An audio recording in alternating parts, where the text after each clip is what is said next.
Halo teman-teman, kembali lagi bersama saya di channel Saiko Auto, channel yang membahas tentang perotomotifan duniawi. Bagaimana kabar kalian semua? Semoga kalian dalam keadaan sehat, baik, waras, selamat, tidak kurang suatu apapun, serta selalu dalam lindungannya. Allahumma amin.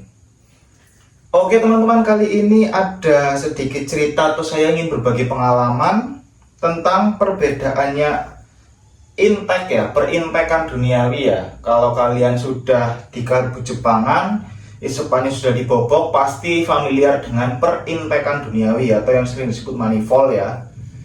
Intek, saya pernah menggunakan intek susun seperti ini.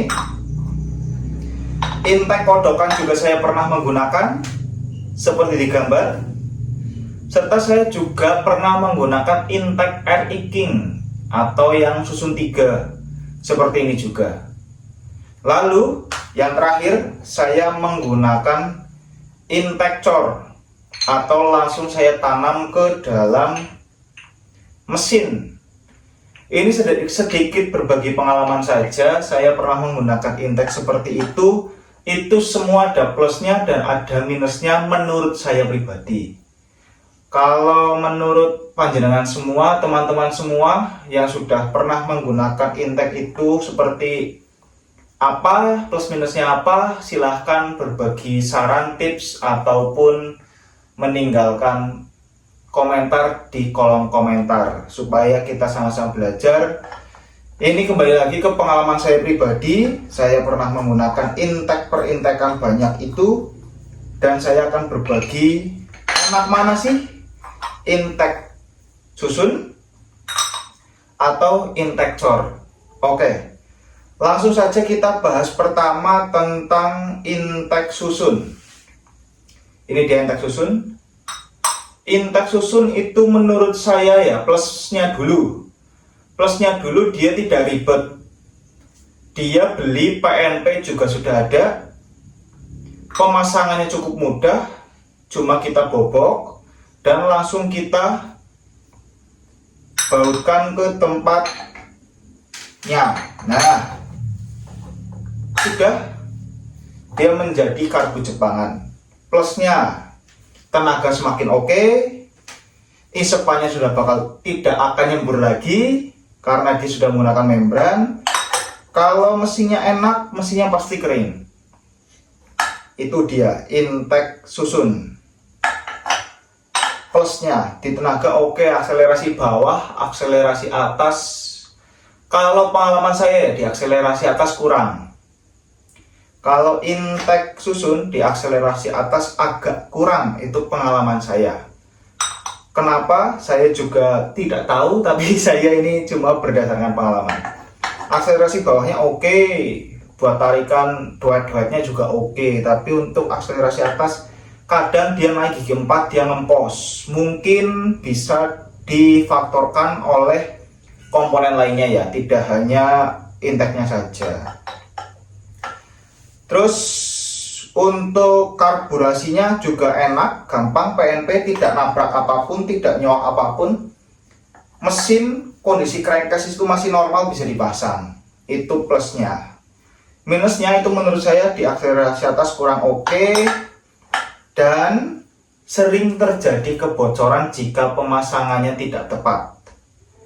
Intek seperti ini, intek susun ini sering terjadi kebocoran saat pengencangan dari bawah sini ke dalam crankcase. Itu sering terjadi kebocoran jika packingnya tidak rapat. Itu sering susah nyala atau bandang. Bandang bahasa permesinannya apa ya, tidak mau langsam atau gasnya besar terus ya. Nah, itu yang sering saya dapatkan di intek susun. Oke, intek susun ini sudah selesai. Kita kembali lagi pembahasan di intek susun 3. Intek susun 3 itu seperti di gambar ini ya. Nah, intek susun 3 hampir karakternya sama dengan intek susun lainnya. Karakternya sama dengan intek susun lainnya. Dia PNP, dia gampang di-adjust, dia gampang di-setting. Akselerasi bawah dapat, akselerasi atas juga dia lebih enak. Karena di intek susun 3 itu ada lubang seperti, kalau RI King biasanya disebut YIS, kalau Ninja mungkin yang sering disebut Kips itu karena ada lubang di atas, tepatnya itu YIS lah yang menurut saya. Kayak punya RI King itu ada lubang di atas, dikasih pipa sedikit dan ada tabungnya, seperti tabung Novadas itu biasanya seperti ini di gambar. Itu sering digunakan dan ditarikan atas itu menurut saya enak sekali. Jadi satu ngisi, dua ngisi, tiga ngisi, ngisinya tidak stabil tapi dia bisa ada jambakan di tengah-tengah seperti det, dan dia akan RPM-nya naik sendiri, det, seperti itu. Itu pengalaman saya, kembali lagi di pengalaman saya.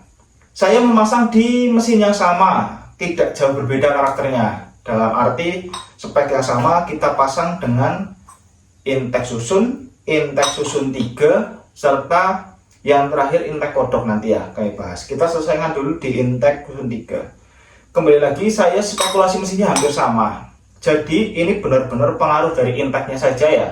Saya tidak merubah struktur mesin. Seperti misalnya saya itu menggunakan di depan itu sehernya standar, tetap rasionya juga sama, cuma yang diganti inteknya saja. Di intek susun 3 kelemahannya juga sama, karena dia susunnya 3 maka gampang terjadi kebocoran juga. Itu pengalaman dari saya. Pernah saya menggunakan, waktu itu menggunakan secara pribadi atau harian ya, digunakan secara harian, getarannya itu sangat getar Vespa saya waktu itu, bergetar, mesinnya getar, jadi intek yang paling bawah, kembali lagi yang nempel ke crankcase itu gampang lepas. Solusinya ada sebenarnya. Solusinya, jika kalian sudah kenceng, sebelum kenceng banget itu dikasih lem sedikit, entah itu lem G, entah itu lem seperti yang buat nempelin crankcase yaitu tribon, itu dikasih sedikit, habis itu dikencengin pol, itu pasti atau sering sukses, tidak gampang bocor. Itu yang saya rasakan ya. Itu kelemahan dari intek-intekan susun gini itu gitu. Sering sekali terjadinya kebocoran. Pemasangannya sama, mudah di-adjust, mudah disetting, mudah dipasang, tidak mengeroak apapun dari sebuah crankcase. Crankcase-nya masih utuh sekali ya. Kalau keunggulan dari intek susun. Lanjut lagi di intek kodok. Intek kodok itu yang saya sebut seperti ini di gambar ya. Intek kodok. Nah, intek kodok itu menurut saya intek yang paling simple. Pasang krep udah langsung jadi, nggak ada susun-susunan, jarang terjadi kebocoran, disetting juga enak, buat tarikan juga enak, dan menurut saya di manifold atau di karetnya itu bisa menggunakan karet King atau karet Eliza. Jadi di atasnya juga bisa seperti intek susun 3, ada bolongannya di atas buat dikasih dikasih sebuah tabung ya. Di situ karakternya sama seperti intek susun 3. Tapi minusnya itu agak sedikit banyak untuk crankcase kodok. Minusnya yaitu dipasang di crankcase itu agak susah. Karena posisi bautnya itu sangat masanya agak susah lah menurut saya. Kalau ada trouble di jalan atau kendor atau lepas bawahannya tidak rapat, itu mengencangannya agak susah karena spasi dari karbu, intek, posisi bautnya itu agak susah menurut saya. Jadi kalau trouble itu agak berat mengatasinya. Seperti itu. Kalau pemasangan dilepas mesinnya itu agak gampang ya. Tapi kalau udah naik ke bodi mesinnya, itu sebelah sini mentok ke bodi, sebelah sini mentok ke crankcase. Jadinya itu agak benar-benar effort untuk mengencangkan waktu trouble sudah di atas bodi. Itu saya bisa katakan bisa direkomendasikan untuk para yang ingin kaum mendang-mending lah. Itu saya rekomendasikan untuk kaum mendang-mending yang budgetnya tidak terlalu banyak tapi ingin menggunakan perintekan, ya saya rekomendasikan itu buat uji coba ya. Tapi Menurut saya sih kurang efektif ya. Kalau mending beli yang kayak gini atau yang Sun 3 itu harganya tidak jauh beda, tapi efektivitas yang per intake susunan daripada yang intake kodok itu. Karakter intake kodok itu sama seperti Susun 3 ya, seperti saya tadi bilang, bawahnya enak, tengahnya enak, atasnya enak karena dia bisa dikasih sebuah tabung yang di atas itu seperti YIS ya, punya King, punya Novadas, itu bisa diaplikasikan dan lumayan enak gitu. Saya kemarin pakai, mantep sih menurut saya, intake kodok juga enak sih menurut saya. Dan yang terakhir, yang pengalaman saya terakhir yaitu di Oren ini. Saya sudah menggunakan intake cor atau intake tanam ya. Intake tanam itu plusnya banyak, minusnya juga banyak. Jujur saja saya menggunakan intake tanam itu plusnya banyak, minusnya banyak. Saya bicara plusnya dulu ya. Plusnya dulu itu tarikan atas, tarikan bawah, tengah, atas itu dapat banget. Jujur, dapat banget, enak banget. Buat kenceng-kencengan oke, buat pelan-pelan oke. Menurut saya paling enak itu intake cor, karena dia posisinya sudah di bagian depan dan langsung ke buring. Mungkin seperti motor Ninja juga sudah di bagian depan itu di crankcase tapi udah dekat buring. Seperti itu, hampir mirip seperti Ninja.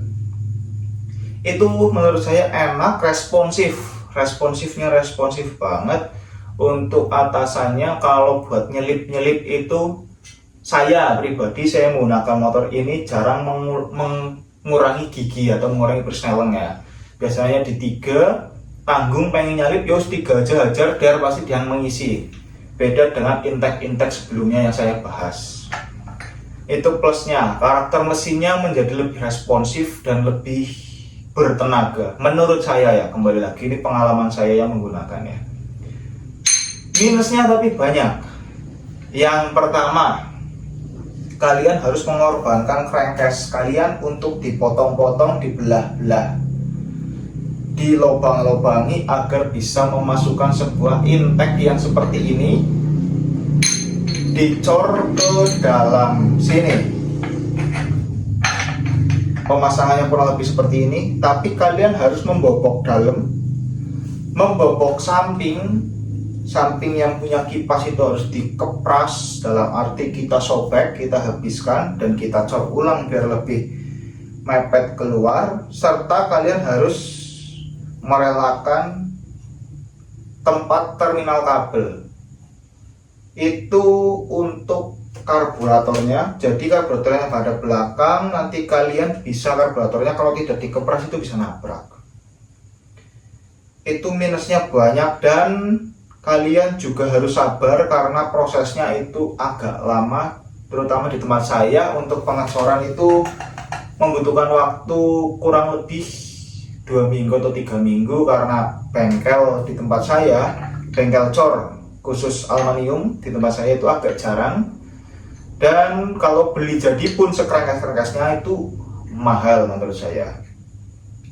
Di tempat saya itu pengecoran kurang lebih, beli seperti ini dan ngecor kurang lebih itu habis 1,5. Kalau beli crankcase-nya itu kurang lebih 2,5. Jadi crankcase-nya di harga 1 juta dan proses pengecoran di harga 1,5. Sama saja ya, tempat pengecorannya sama saja, harga pengecorannya sama saja. Itu mungkin salah satu perbedaan dari intake susun, intake susun 2, intake susun 3, intake kodok, dan intake tanam. Sama-sama menggunakan membran RXZ, beda posisi intake-nya saja, itu sangat berpengaruh dalam kondisi atau karakter mesin sebuah Vespa ya. Jadi kembali lagi tergantung teman-teman semua, tergantung kebutuhan teman-teman semua. Kalau teman-teman cuma pengen biar Vespanya nggak banjiran, kalian budgetnya minim, saya rekomendasikan intake kodok saja. Seperti ini gambarnya. Tapi kalau teman-teman kepengen oke, nggak banjiran, bawah enak, tarikan atas enak, lebih saya rekomendasikan Intex Susun 3 daripada Intex Susun 2. Nanti teman-teman tinggal beli tabungnya yang atas, itu lebih enak. Harganya tidak jauh dari ini. Tapi kalau kalian kepengen yang nggak ribet, cuma pasang jadi dan jarang adanya kerusakan, ya kalian silahkan beli seperti ini. Semua yang sudah di Intex menurut saya itu Vespa-nya lebih enak, tapi mengurangi keaslian dari Vespa itu sendiri. Jadi mohon maaf untuk para suhu-suhu yang mainnya masih karbu duduk, saya tidak ingin merusak Vespa, tapi cara menikmati Vespa itu sendiri-sendiri. Menurut saya, kalian yang punya Vespa, kalian yang pengen mengendarai Vespa, kalian pengen yang menikmati Vespa, silahkan berkreasi semau kalian. Itu menurut saya ya. Terus daripada Intexor, kalau kalian benar-benar sudah niat, sudah pengen Vespanya benar-benar kencang, silahkan rekomendasikan ke bengkel yang kalian percaya. Silahkan di Intexor, itu sangat rekomendasi untuk tenaga akselerasi bawah atas itu oke, dapat semua. Tapi kembali lagi, settingan bengkel itu juga berpengaruh, tidak hanya perintekan saja, tapi kembali lagi settingan lainnya juga berpengaruh. Tapi hanya Intex saja yang diganti dengan kondisi mesin kalian yang standar, itu juga pengaruh. Oke, mungkin itu saja yang bisa saya sampaikan. Itu pengalaman saya pribadi. Silahkan kalau ada pengalaman-pengalaman lainnya, kita sharing-sharing aja di kolom komentar. Semoga para penikmat Vespa silahkan menikmati sebebas-bebasnya. Menurut saya tidak ada judge di antara kita. Yang mau main standaran silahkan, yang mau main racing silahkan, yang mau main rasti-rastian ya silahkan, main ori-orian silahkan. Kita penikmat Vespa, saya penikmat Vespa. Jadi satu Vespa sejuta saudara itu masih saya pegang. Oke, begitu saja teman-teman yang bisa saya sampaikan. Itu kembali lagi pengalaman saya. Silahkan teman-teman yang pengen ganti perintekan, itu sangat worth it untuk Vespa yang isepannya sudah kena ya. Kalau di tempat saya khususnya di Banjarnegara, kalau isepannya kena, atau yang lebih spesifiknya lagi di tempat Bang Breno, Mas Reno itu, kalau isepannya udah kena, di sini masih jarang orang yang bisa membetulkan isepan. Toh walaupun ada, tapi kondisinya kurang oke, masih bocor-bocor. Jadi efektivitasnya langsung dibobok saja. Biasanya di sini seperti itu teman-teman. Mungkin itu saja yang bisa saya sampaikan. Kurang lebihnya mohon maaf. Semoga bermanfaat pengalaman saya. Jangan lupa like, komen, dan subscribe. Semoga channel ini terus berkembang.